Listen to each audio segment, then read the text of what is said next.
দক্ষিণ হাইলাকান্দি গ্ৰামথান খণ্ড 2 বিগত এটা বছৰে প্ৰায় শতাধিক পৰিয়াল বিশুদ্ধ খোৱাপানীৰ পৰা বঞ্চিত হৈ আহিছে।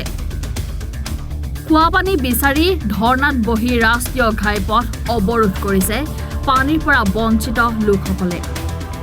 প্ৰায় 3 ঘণ্টা ধৰি অৱৰোধ কৰি ৰাখিছে ৰাষ্ট্ৰীয় ঘাইপথ। এটা বছৰে অপৰিষ্কাৰ পানী খাই বহু শিশু আৰু সাধাৰণ মানুহ অসুস্থ হৈ পৰিছে। বৰ্তমান পুখুৰী আৰু নদীৰ পানী একেবাৰে গ্ৰহণযোগ্য নহয়। পানীৰ সমস্যাৰ সন্মুখীন হৈ বহুবাৰ স্মাৰক পত্ৰ দাখিল কৰিছে যদিও পানীৰ সমস্যা এতিয়ালৈকে সমাধান হোৱা নাই। গ্ৰামথান PHCত স্থাপন কৰা সৌৰ পেনেল কিয় অসাৰ হৈ পৰিছে তাৰ কাৰণ জানিব বিচাৰিছে এতিয়া অঞ্চলবাসীয়ে। ইতিমধ্যে 3 দিনৰ ভিতৰত পানী নাপালে স্থানীয় ৰাইজে আন্দোলন অব্যাহত রাখিব বলে হুঙ্কার দিছে।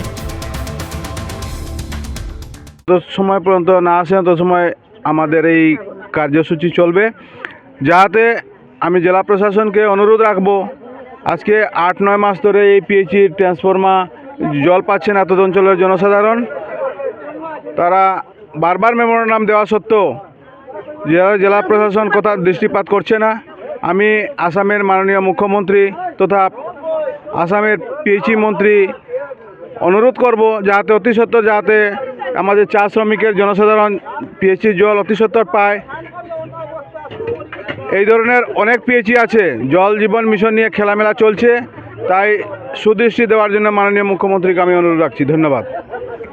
কোনো জল নাই, আমরা যে মাসে মাসে যে ট্রেনিং দেওয়া হয় যে জলজীবনের ট্রেনিং, জলজীবনের কী ট্রেনিং করবো আমরা তো জলজীবনের ট্রেনিং করার কোনো মূল্যও হয় না। গ্রামের মানুষের কাছে আইলে আমরা মানুষের অন্য রকমের কথা হয় যে জল নাই, তোমরা কি জলজীবনের মিটিং করবা? জল ছাড়া কি জলজীবনের মিটিং করা যায়? এরকম নোংরা জল খাইয়া বাচ্চারা পেট্রোল ঢুকইব, তখন একটা বাচ্চা যদি মরে তখন আশা দায়ী, যেখানে আশায় দেখলো না। কিন্তু আশা কি নোংরা জল দেখুন আপনারা গ্রামের অবস্থা, এরকম জল খাইয়া মানুষ বাঁচতে পারে? কাটলিচেৰাৰ পৰা উৰ্মি পালৰ ৰিপৰ্ট, এনি ভাৰত 24।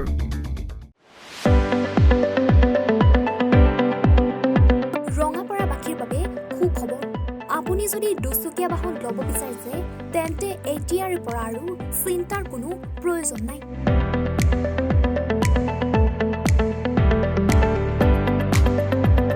আপুনিও আহিব পাৰে DBP এছ'চিয়েটৰ বাজাজ টু হুইলাৰ ডিলাৰ।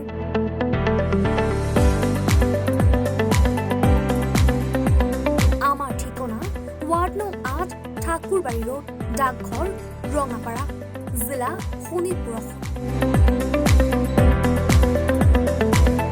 আমাৰ যোগাযোগৰ নম্বৰ 9435707133 9707967285285।